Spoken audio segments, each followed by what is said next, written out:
सत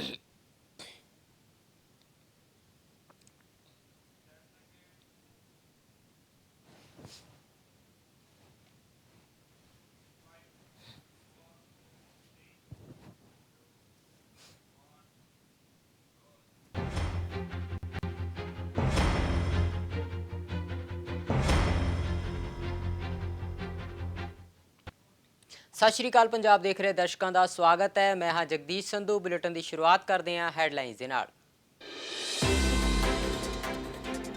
पंजाब के मुख्यमंत्री कैप्टन अमरिंदर सिंह ने अज सदी सर्व पार्टी मीटिंग, कहा संकट की घड़ी च जरूरत है इकट्ठे होने की। बीजेपी आगू सुरजीत जानी ने की आलोचना। अकाली दल ने हिस्सा लैण लई अकाली आगुआं दा कीता ऐलान।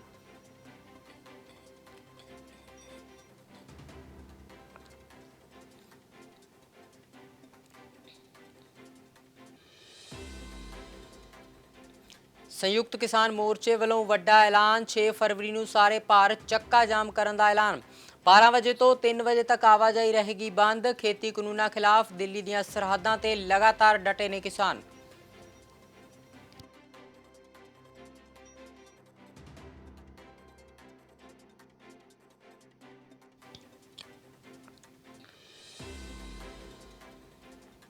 श्रोमणी अकाली दल प्रधान सुखबीर सिंह बादल ने दिल्ली विखे किसानों की मदद लई कंट्रोल रूम किया स्थापित। मुख्यमंत्री कैप्टन अमरिंदर सिंह वालों दिल्ली च लापता नौजवानों की भाल लई हैल्पलाइन नंबर 112 किया गया जारी। कहा हर नौजवान परतेगा घर।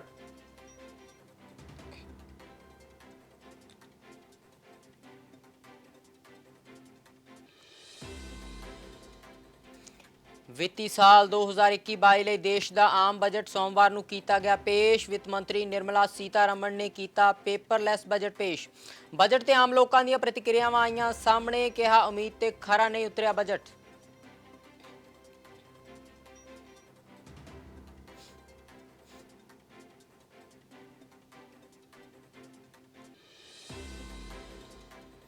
ਅੰਮ੍ਰਿਤਸਰ 'ਚ ਫਾਈਨੈਂਸਰ ਨੇ 5 ਸਾਲਾ ਬੱਚੇ ਤੇ ਪਤਨੀ ਨੂੰ ਗੋਲੀ ਮਾਰਨ ਤੋਂ ਬਾਅਦ ਖੁਦ ਨੂੰ ਵੀ ਮਾਰੀ ਗੋਲੀ। ਪੁਲਿਸ ਵੱਲੋਂ ਮੌਤ ਦੇ ਕਾਰਨਾਂ ਦੀ ਕੀਤੀ ਜਾ ਰਹੀ ਹੈ ਜਾਂਚ।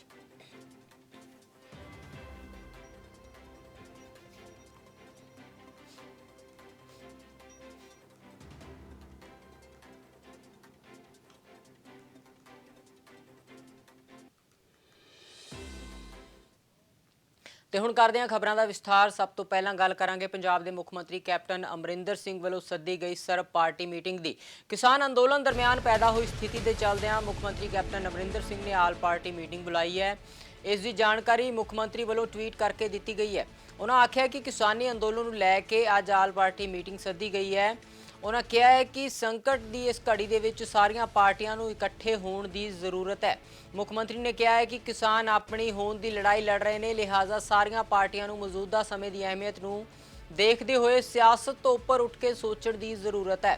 जिक्रयोग है कि 26 जनवरी को किसानों की दिल्ली परेड तो बाद पैदा हुई स्थिति से भी मुख्यमंत्री ने चिंता जाहिर की सी। इस तो पहला भी कई बार कैप्टन अमरिंदर सिंह ने ਇਹ ਆਖਦੇ ਰਹੇ ਨੇ कि सरकार ਨੂੰ समय ਰਹਿੰਦੇ किसानों की गल मान ਲੈਣੀ ਚਾਹੀਦੀ ਹੈ ਤੇ ਜੇਕਰ सरकार किसानों ਦੀਆਂ ਮੰਗਾਂ नहीं ਮੰਨਦੀ ਤਾਂ ਇਸ ਦੇ ਨਾਲ ਮਾਹੌਲ ਖਰਾਬ भी हो सकता है।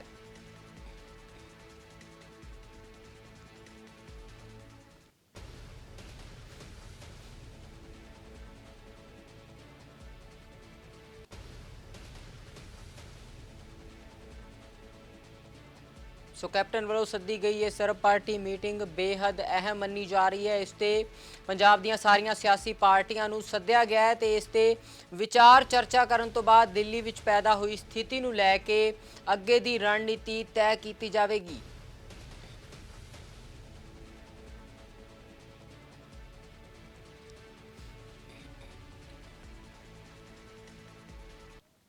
मुख्यमंत्री वालों सद्दी गई सर्व पार्टी मीटिंग दे विच श्रोमणी अकाली दल वालों भी शमूलियत की जाएगी। इस दे लई श्रोमणी अकाली दल ने अपने मैंबरों का ऐलान कर दिता है।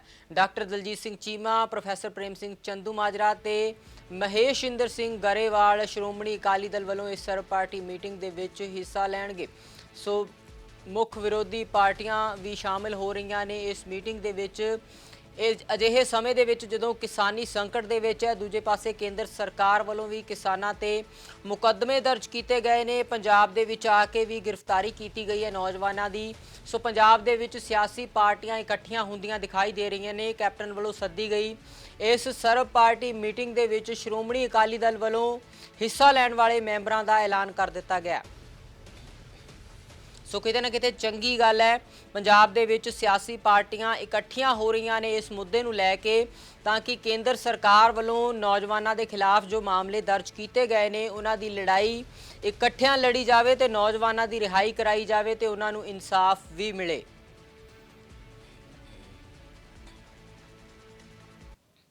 ਮੁੱਖ ਮੰਤਰੀ ਕੈਪਟਨ ਅਮਰਿੰਦਰ ਸਿੰਘ ਵੱਲੋਂ ਸੱਦੀ ਗਈ ਸਰਬਦਲੀ ਬੈਠਕ ਤੇ ਹੁਣ ਵਿਰੋਧੀਆਂ ਨੇ ਸਵਾਲ ਵੀ ਚੁੱਕਣੇ ਸ਼ੁਰੂ ਕਰ ਦਿੱਤੇ ਨੇ।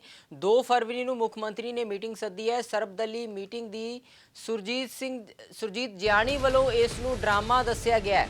ਕੈਪਟਨ ਝੂਠ ਛੁਪਾਉਣ ਦੇ ਲਈ ਮੀਟਿੰਗ ਬੁਲਾ ਰਹੇ ਨੇ। ਅਜਿਹਾ ਬੀਜੇਪੀ ਆਗੂ ਸੁਰਜੀਤ ਜਿਆਣੀ ਨੇ ਮੁੱਖ ਮੰਤਰੀ ਦੇ ਉੱਪਰ ਇਲਜ਼ਾਮ ਲਗਾਏ ਨੇ। ਸਿਆਸਤ ਤੋਂ ਉੱਪਰ ਉੱਠ ਕੇ ਕਿਸਾਨਾਂ ਦੀਆਂ ਸਮੱਸਿਆਵਾਂ ਦਾ ਹੱਲ ਹੋਣਾ ਚਾਹੀਦਾ ਹੈ, ਅਜਿਹੀ ਗੱਲ ਜਿਆਣੀ ਦੁਆਰਾ ਕਹੀ ਜਾ ਰਹੀ ਹੈ। ਜਿਆਣੀ ਹੁਣ ਕੈਪਟਨ ਅਮਰਿੰਦਰ ਸਿੰਘ ਤੇ ਡਰਾਮਾ ਕਰਨ ਦਾ ਇਲਜ਼ਾਮ ਲਗਾ ਰਹੇ ਨੇ।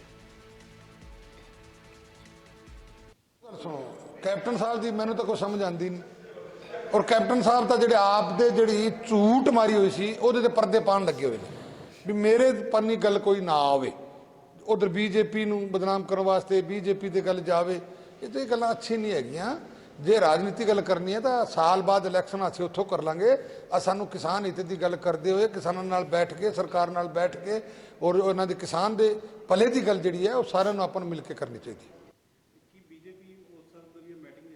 ਦੇਖੋ ਬੀਜੇਪੀ ਉਹ ਤਾਂ ਸਾਡੇ ਪ੍ਰਧਾਨ ਜੀ ਮੀਟਿੰਗ 'ਤੇ ਤਾਂ ਜਾਣਗੇ, ਮੀਟਿੰਗ 'ਚ ਕੌਣ ਨਹੀਂ ਜਾਂਦਾ। ਜੇ ਸਰਬਦਲੀ ਮੀਟਿੰਗ ਹੁੰਦੀ ਹੈ ਉਹਦੇ ਵਿੱਚ ਤਾਂ ਪ੍ਰੋਟੋਕੋਲ ਹਿਸਾਬ ਨਾਲ ਜਾਣਾ ਹੀ ਪੈਂਦਾ ਔਰ ਜਾਣਾ ਵੀ ਚਾਹੀਦਾ। ਗੱਲ ਸੁਣੋ, ਕੈਪਟਨ ਸਾਹਿਬ ਦੀ ਮੈਨੂੰ ਤਾਂ ਕੋਈ ਸਮਝ ਆਉਂਦੀ ਨਹੀਂ, ਔਰ ਕੈਪਟਨ ਸੰਯੁਕਤ ਕਿਸਾਨ ਮੋਰਚੇ ਵੱਲੋਂ ਵੱਡਾ ਐਲਾਨ ਕਰ ਦਿੱਤਾ ਗਿਆ। 6 ਫਰਵਰੀ ਨੂੰ ਸਾਰੇ ਭਾਰਤ ਦੇ ਵਿੱਚ ਸੰਯੁਕਤ ਕਿਸਾਨ ਮੋਰਚੇ ਵੱਲੋਂ ਚੱਕਾ ਜਾਮ ਕਰਨ ਦਾ ਐਲਾਨ ਕੀਤਾ ਗਿਆ। ਆਪਣੀਆਂ ਮੰਗਾਂ ਨੂੰ ਲੈ ਕੇ 6 ਫਰਵਰੀ ਨੂੰ ਸੰਯੁਕਤ ਕਿਸਾਨ ਮੋਰਚੇ ਵੱਲੋਂ ਦੁਪਹਿਰ 12 ਵਜੇ ਤੋਂ ਲੈ ਕੇ ਪੂਰੇ ਭਾਰਤ ਦੇ ਵਿੱਚ 3 ਵਜੇ ਤੱਕ ਆਵਾਜਾਈ ਬੰਦ ਕਰਨ ਦਾ ਐਲਾਨ ਕੀਤਾ ਗਿਆ। ਲਗਾਤਾਰ ਕਿਸਾਨ ਆਗੂ ਆਪਣੀਆਂ ਮੰਗਾਂ ਨੂੰ ਲੈ ਕੇ ਦਿੱਲੀ ਦੇ ਵਿੱਚ ਡਟੇ ਹੋਏ ਨੇ। ਵੱਡੀ ਗਿਣਤੀ ਦੇ ਵਿੱਚ ਕਿਸਾਨ ਵੀ ਡਟੇ ਹੋਏ ਨੇ।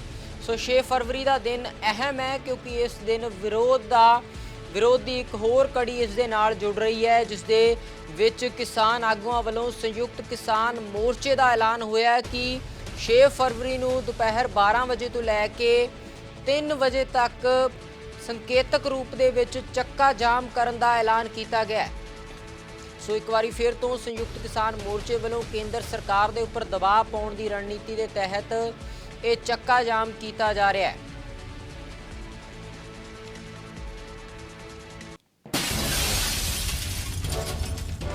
ਵੱਡੀ ਖਬਰ ਸਾਹਮਣੇ ਆ ਰਹੀ ਹੈ। ਅੰਮ੍ਰਿਤਸਰ ਦੇ ਵਿੱਚ ਇੱਕ ਫਾਈਨੈਂਸਰ ਨੇ ਆਪਣੇ 5 ਸਾਲਾਂ ਬੱਚੇ ਅਤੇ ਪਤਨੀ ਨੂੰ ਗੋਲੀ ਮਾਰ ਦਿੱਤੀ ਹੈ। ਜਾਣਕਾਰੀ ਮੁਤਾਬਕ ਬੱਚੇ ਤੇ ਪਤਨੀ ਨੂੰ ਗੋਲੀ ਮਾਰਨ ਤੋਂ ਬਾਅਦ ਫਾਈਨੈਂਸਰ ਨੇ ਖੁਦ ਨੂੰ ਵੀ ਗੋਲੀ ਮਾਰ ਕੇ ਖੁਦਕੁਸ਼ੀ ਕਰ ਲਈ ਹੈ।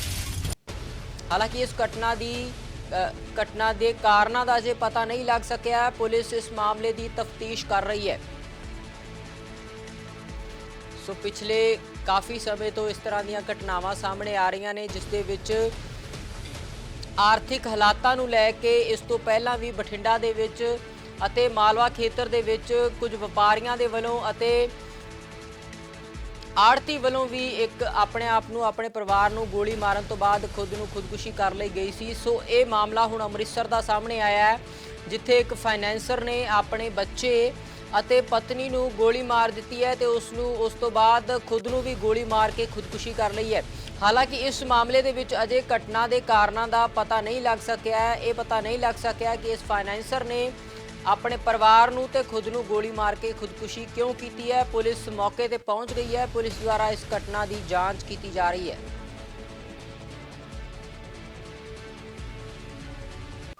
ਇੱਥੇ ਮੀਆਂ ਬੀਬੀ ਤੇ ਇੱਕ ਬੱਚੇ ਦੀ ਡੈਥ ਹੋਈ ਹੈ ਗੋਲੀਆਂ ਲੱਗਣ ਕਰਕੇ। ਅਸੀਂ ਤਫਤੀਸ਼ ਕਰ ਰਹੇ ਹਾਂ, ਜਿੱਦਾਂ ਦੀ ਸਿਚੁਏਸ਼ਨ ਹੋਏਗੀ ਉਦਾਂ ਹੀ ਕਾਰਵਾਈ ਕੀਤੀ ਜਾਏਗੀ। ਨਹੀਂ, ਇਹ ਪਿਸਟਲ ਇਹਨਾਂ ਦਾ ਆਪਣਾ ਸੀਗਾ? ਤੇ ਇਹਦੇ ਬਾਰੇ ਹੀ ਵੈਰੀਫਾਈ ਕਰ ਰਹੇ ਹਾਂ। ਕੋਈ ਸੁਸਾਈਡ ਨੋਟ ਮਿਲਿਆ ਕੋਈ? ਤੇ ਉਹ ਵੀ ਅਸੀਂ ਬਾਅਦ ਵੈਰੀਫਾਈ ਕਰਕੇ ਦੱਸਾਂਗੇ। ਸਰ ਕਾਰਨ ਕੀ ਰਿਹਾ, ਕੋਈ ਕਾਰਨ ਤੇ ਪਤਾ ਲੱਗਾ ਹੈਗਾ? ਨਹੀਂ, ਅਜੇ ਕੁਝ ਨਹੀਂ ਪਤਾ ਕੋਈ ਪਹਿਲਾਂ ਟੈਨਸ਼ਨ 'ਚ ਹੋਣ ਜਾਂ ਕੋਈ ਇਸ ਤਰ੍ਹਾਂ ਇਹਦੇ ਦੀ ਬਾਰੇ ਅਜੇ ਕੁਝ ਪਤਾ ਨਹੀਂ ਲੱਗਾ। ਜਦੋਂ ਸਾਨੂੰ ਕੋਈ ਪਤਾ ਲੱਗਿਆ ਅਗਲੀ ਕਾਰਵਾਈ ਗੋਲੀ ਪਤੀ ਵੱਲੋਂ ਮਾਰੀ ਗਈ ਜਾਂ ਔਰਤ ਵੱਲੋਂ ਮਾਰੀ ਗਈ? ਇਹ ਦੱਸਾਂਗੇ ਜੀ ਅਜੇ ਵੈਰੀਫਾਈ ਕਰਕੇ। ਕਿੰਨੇ ਜਾਣੇ ਬੱਚਾ ਕਿੰਨੀ ਉਮਰ ਦਾ ਸੀ? 5 ਸਾਲ ਦਾ। ਇਹਨਾਂ ਦਾ ਨਾਮ ਕੀ ਹੈ ਤਿੰਨਾਂ ਜਾਣਿਆਂ ਦਾ? ਲਓ ਨੋਟ ਕਰੋ। ਇੱਕ ਦਾ ਨਾਮ ਵਿਕਰਮਜੀਤ ਸਿੰਘ ਹੈ ਜਿਹੜਾ ਮਾਲਕ ਹੈ ਜੀ। ਉਹਦੀ ਵਾਈਫ ਹੈ ਯਾਦਕਰਨ ਕੌਰ ਜੀ। ਬੱਚਾ ਵਰਸੀਰਤ ਸਿੰਘ ਇਹ ਕੰਮ ਕੀ ਕਰਦੇ ਸੀਗੇ? ਜਿਹੜਾ ਕੋਈ ਫਾਈਨੈਂਸ ਦਾ ਕੰਮ ਸੀ। ਸਰ ਇਸ ਘਰ ਦੇ ਵਿੱਚ ਹੋਰ ਕੌਣ ਕੌਣ ਰਹਿੰਦਾ ਸੀ? ਹੋਰ ਵੈਰੀਫਾਈ ਕਰਾਂਗੇ ਜੀ। ਕੋਈ ਕਿਰਾਏਦਾਰ ਕਹਿੰਦੇ ਉੱਤੇ ਰਹਿੰਦੇ ਸੀ? ਵੈਰੀਫਾਈ ਕਰਕੇ ਮੈਂ ਸਾਰੀ ਗੱਲ ਬਾਅਦ 'ਚ ਦੱਸਾਂਗਾ ਤੁਹਾਨੂੰ। ਪਰ ਹੁਣ ਤੱਕ ਦੀ ਤਫਤੀਸ਼ ਦੇ ਸਾਹਮਣੇ ਕੁਝ ਨਹੀਂ ਆਇਆ। ਅਜੇ ਕੁਛ ਨਹੀਂ, ਅਜੇ ਜੋ ਤੁਹਾਨੂੰ ਦੱਸਿਆ ਸੁਸਾਈਡ ਨੋਟ ਮਿਲਿਆ ਕੋਈ ਕਿ ਨਹੀਂ? ਇਹ ਵੀ ਵੈਰੀਫਾਈ ਕਰ ਰਹੇ ਆਪਾਂ। ਸਰ ਸੁਸਾਈਡ ਨੋਟ ਮਿਲਿਆ ਹੀ ਨਹੀਂ ਜਾਂ ਮਿਲਿਆ ਵਾ ਇਹਦੇ ਬਾਰੇ ਬਾਈ ਵੈਰੀਫਾਈ ਕਰਦਾ। ਇਹਦੇ ਬਾਰੇ ਦੱਸਾਂਗੇ ਅਸੀਂ ਤੁਹਾਨੂੰ ਬਾਅਦ 'ਚ। ਸਰ ਇਹਨਾਂ ਦੱਸੋ ਸੁਸਾਈਡ ਨੋਟ ਮਿਲਿਆ ਕਿ ਨਹੀਂ ਮਿਲਿਆ, ਹਾਂ ਜਾਂ ਨਾ ਬਸ। ਨਹੀਂ ਮੈਂ ਅੱਜ ਤੁਹਾਨੂੰ ਕੁਛ ਨਹੀਂ ਦੱਸ ਸਕਦਾ, ਮਿਲਿਆ ਜਾਂ ਨਹੀਂ ਮਿਲਿਆ ਇਹਦੇ ਬਾਰੇ ਹੀ ਵੈਰੀਫਾਈ।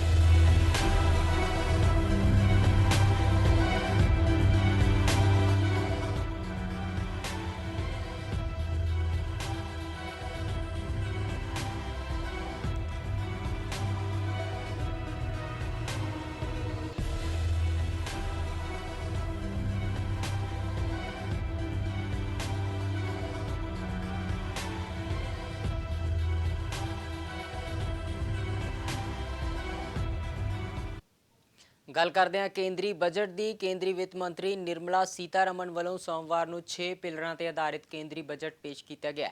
ਇਸ ਵਾਰ ਬਜਟ ਨੂੰ 6 ਪਿਲਰਾਂ ਦੇ ਆਧਾਰ ਤੇ ਦੇਸ਼ ਦੀ ਆਰਥਿਕ ਤਰੱਕੀ ਨੂੰ ਨਿਰਧਾਰਿਤ ਕਰਨ ਦੇ ਲਈ ਨਿਸ਼ਚਿਤ ਕੀਤਾ ਗਿਆ। ਵਿੱਤ ਮੰਤਰੀ ਨੇ ਕਿਹਾ ਕਿ ਇਹ ਬਜਟ ਇਸ ਦਹਾਕੇ ਦਾ ਆਰਥਿਕ ਆਧਾਰ ਬਣੇਗਾ। ਸਿਹਤ, ਇਨਫਰਾਸਟ੍ਰਕਚਰ, ਸਰਪੱਖੀ ਵਿਕਾਸ, ਮਨੁੱਖੀ ਵਸੀਲੇ, ਖੋਜ ਤੇ ਵਿਕਾਸ ਤੇ ਮਿਨੀਮਮ ਗਵਰਨੈਂਸ ਤੇ ਮੈਕਸਿਮਮ ਗਵਰਨਮੈਂਟ ਨੂੰ ਇਸ ਵਾਰ ਬਜਟ ਦਾ ਆਧਾਰ ਮੰਨਿਆ ਗਿਆ। आओ सुनते हैं बजट के मुख्य बिंदुओं ते वित्त मंत्री ने की किया। Even at the outset, I would like to say that the investment on health infrastructure in this budget has increased substantially. Progressively, as institutions absorb more, we shall commit more. Taking a holistic approach to health, we focus on strengthening 3 areas: preventive, curative, and well-being. Health systems. A new centrally sponsored scheme, PM Atmanirbhar Swasth Bharat Yojana, will be launched with an outlay of about 64,180 crores over 6 years. This will develop capacities of primary, secondary, and tertiary care health systems, strengthen existing national institutions. Atmanirbhar Bharat production-linked incentive schemes are things which I would like to place an emphasis. For a $5 trillion economy, our manufacturing sector has to grow in double digits on a sustained basis. Our manufacturing companies need to become an integral part of global supply chains, possess core competence and cutting-edge technology. To achieve all of the above, PLI schemes to create manufacturing global champions for an Atmanirbhar Bharat have been announced for 13 sectors. For this, the government has committed nearly 1.97 lakh crores over 5 years starting this financial year. This initiative will help bring scale and size in key sectors, create and nurture global champions, and provide jobs to our youth. Sir, under this pillar, I will cover agriculture and allied sectors, farmers' welfare and rural India, migrant workers and labor, and financial inclusion. Agriculture. Our government is committed to the welfare of farmers. The MSP regime has undergone a sea change to assure price that is at least 1.5 times the cost of production across all commodities.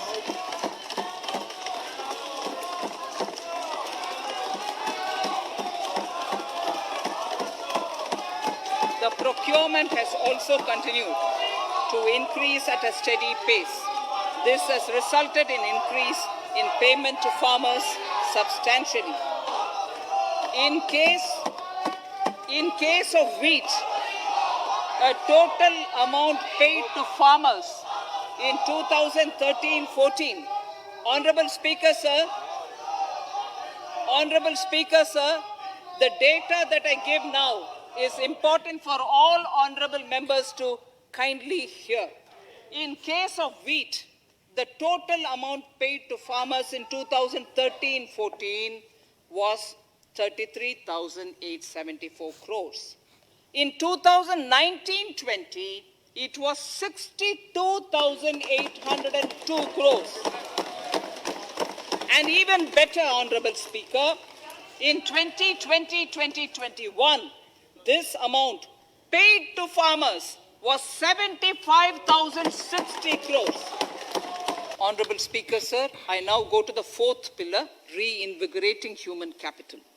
The national education policy announced recently has had good reception. In school education, more than 15,000 schools will be qualitatively strengthened to include all components of the national education policy. They shall emerge as exemplar schools in their regions, hand-holding and mentoring other schools to achieve the ideals of policy. 100 new Sainik schools will be set up in partnership with NGOs, private schools, and states. Higher education. In Budget 2019-20, I had mentioned about the setting up of a higher education commission in India.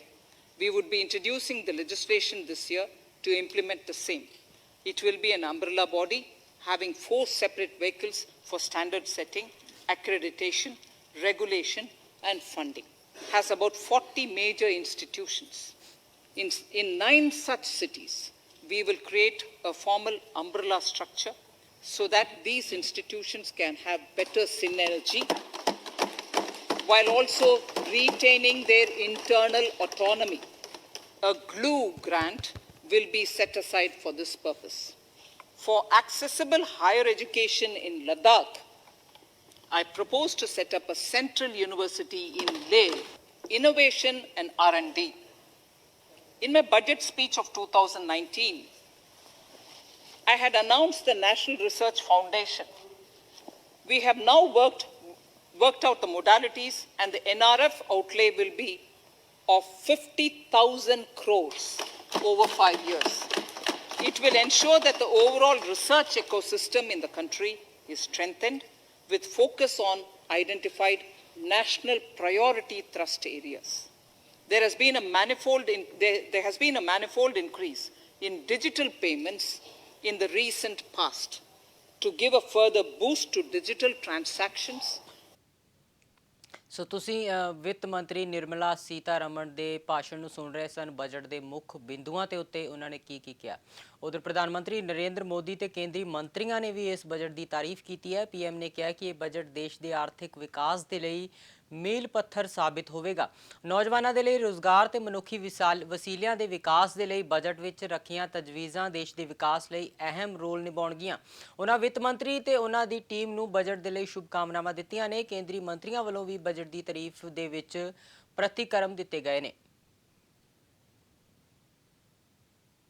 सरकार आम नागरिक ऐसे budget देखने को कम ही मिलते हैं जिसमें शुरू के 1-2 घंटों में ही इतने सकारात्मक रिस्पांस आए। कोरोना के चलते कई एक्सपर्ट्स ये मानकर चल रहे थे सरकार आम नागरिकों पर बोझ बढ़ाएगी, लेकिन फिस्कल सस्टेनेबिलिटी के प्रति अपने दायित्वों को ध्यान में रखते हुए सरकार ने बजट साइज बढ़ाने पर जोर दिया। हमारी सरकार ने निरंतर प्रयास किया है कि बजट ट्रांसपेरेंट होना चाहिए। मुझे खुशी है कि आज अनेक विद्वानों ने इस बजट की ट्रांसपेरेंसी की सराहना की है। साथियों, भारत कोरोना की लड़ाई में रिएक्टिव होने के स्थान पर हमेशा ही प्रोएक्टिव रहा है। चाहे वो कोरोना के काल में किए गए रिफॉर्म्स हो या फिर आत्मनिर्भर भारत का संकल्प, इसी प्रोएक्टिवनेस को बढ़ाते हुए आज के बजट में भी रिएक्टिव का नामो निशान नहीं है।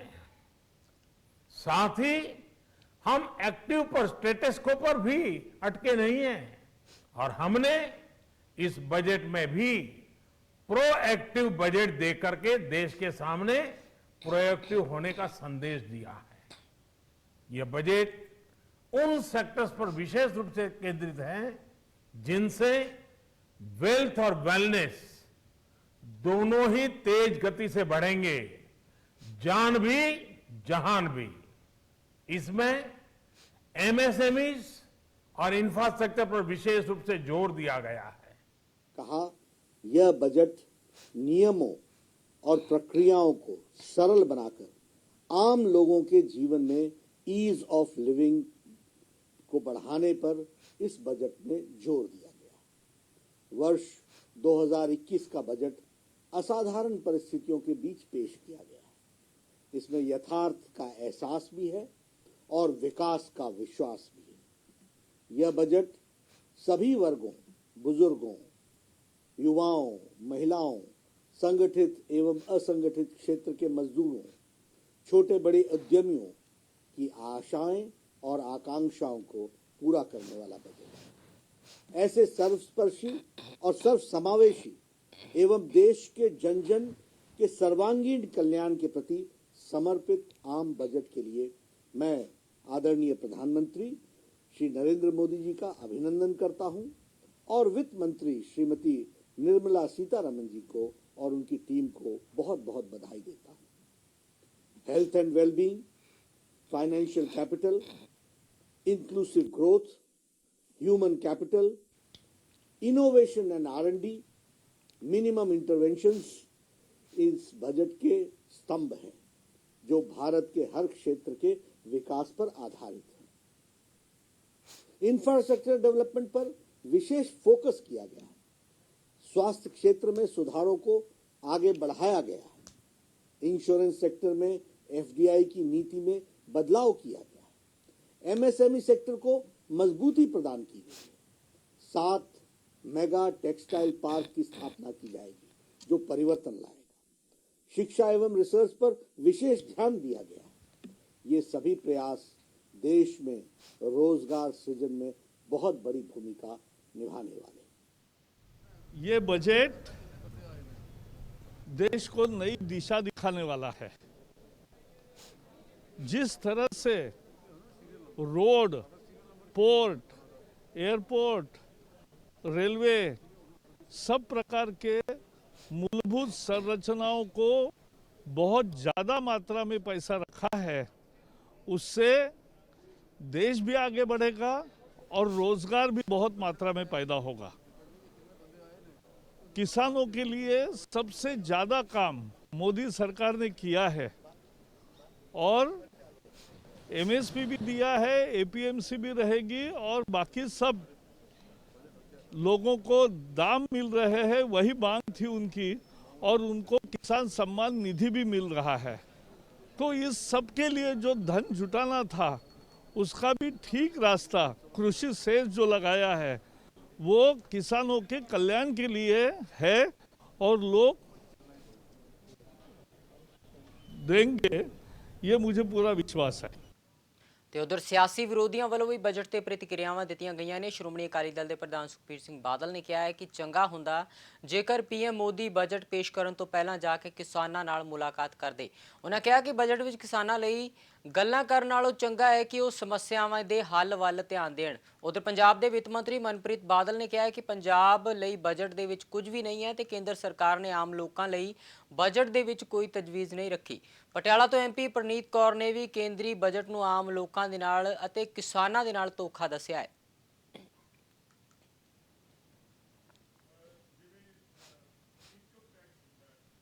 ਤਾਂ ਸੰਵਿਧਾਨ ਕਿ ਡੀਜ਼ਲ ਤੇ ਪੈਟਰੋਲ ਦੇ ਜਿਹੜੇ ਰੇਟ ਹੈ ਇਹਨਾਂ 'ਚ ਇਹਨਾਂ ਨੇ ਇੰਫਰਾਸਟ੍ਰਕਚਰ ਸੈਸ ਲਾਤਾ ਹੈ ਜਿਹੜਾ ਕਿ 2 ਰੁਪਏ ਸ਼ਾਇਦ ਪੈਟਰੋਲ ਤੇ ਜਾਂ 2.5 ਰੁਪਏ ਪੈਟਰੋਲ ਤੇ 4 ਰੁਪਏ ਡੀਜ਼ਲ ਤੇ ਲਾਤਾ ਹੈ।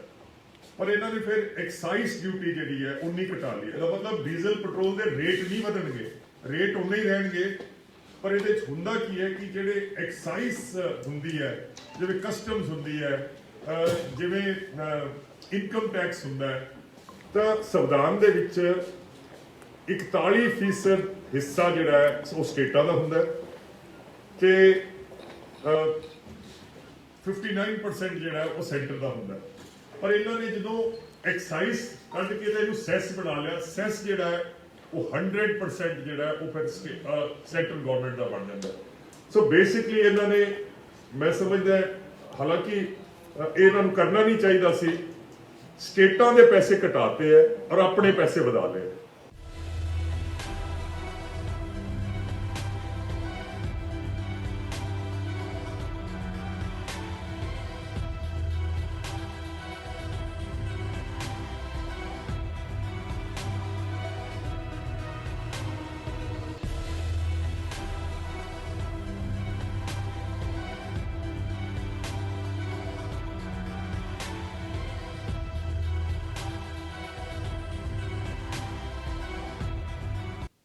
ਤੇ ਹੁਣ ਜਾਂਦੇ ਜਾਂਦੇ ਇੱਕ ਵਾਰ ਫਿਰ ਤੋਂ ਨਜ਼ਰ ਪਾਉਂਦੇ ਆ ਹੈਡਲਾਈਨਸ ਤੇ।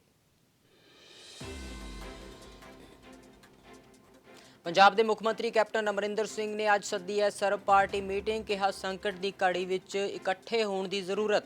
ਬੀਜੇਪੀ ਆਗੂ ਸੁਰਜੀਤ ਜਿਆਣੀ ਨੇ ਕੀਤੀ ਆਲੋਚਨਾ। ਅਕਾਲੀ ਦਲ ਨੇ ਹਿੱਸਾ ਲੈਣ ਲਈ ਅਕਾਲੀ ਆਗੂਆਂ ਦਾ ਕੀਤਾ ਐਲਾਨ।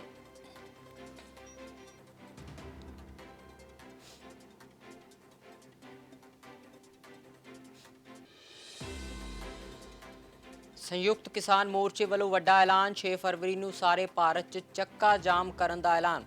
12 ਵਜੇ ਤੋਂ 3 ਵਜੇ ਤੱਕ ਆਵਾਜਾਈ ਰਹੇਗੀ ਬੰਦ। ਖੇਤੀ ਕਾਨੂੰਨਾਂ ਖਿਲਾਫ ਦਿੱਲੀ ਦੀਆਂ ਸਰਹੱਦਾਂ ਤੇ ਲਗਾਤਾਰ ਡਟੇ ਨੇ ਕਿਸਾਨ।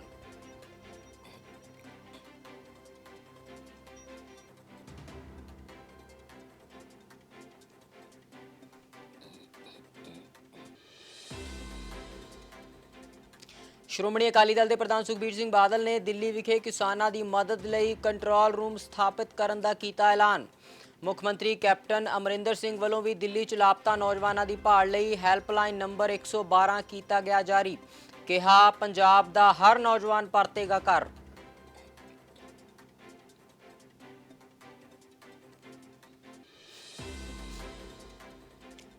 ਵਿੱਤੀ ਸਾਲ 2021-22 ਲਈ ਦੇਸ਼ ਦਾ ਆਮ ਬਜਟ ਸੋਮਵਾਰ ਨੂੰ ਪੇਸ਼ ਕੀਤਾ ਗਿਆ। ਵਿੱਤ ਮੰਤਰੀ ਨਿਰਮਲਾ ਸੀਤਾਰਮਣ ਨੇ ਪੇਪਰਲੈਸ ਬਜਟ ਕੀਤਾ ਪੇਸ਼। ਬਜਟ ਤੇ ਆਮ ਲੋਕਾਂ ਦੀਆਂ ਪ੍ਰਤੀਕਿਰਿਆਵਾਂ ਆਈਆਂ ਸਾਹਮਣੇ। ਕਿਹਾ ਉਮੀਦ ਤੇ ਖਰਾ ਨਹੀਂ ਉਤਰਿਆ ਆਮ ਬਜਟ।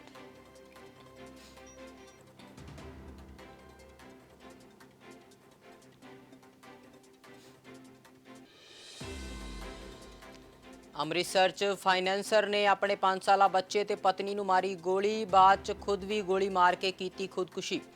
ਪੁਲਿਸ ਵੱਲੋਂ ਮੌਤ ਦੇ ਕਾਰਨਾਂ ਦੀ ਕੀਤੀ ਜਾ ਰਹੀ ਹੈ ਜਾਂਚ।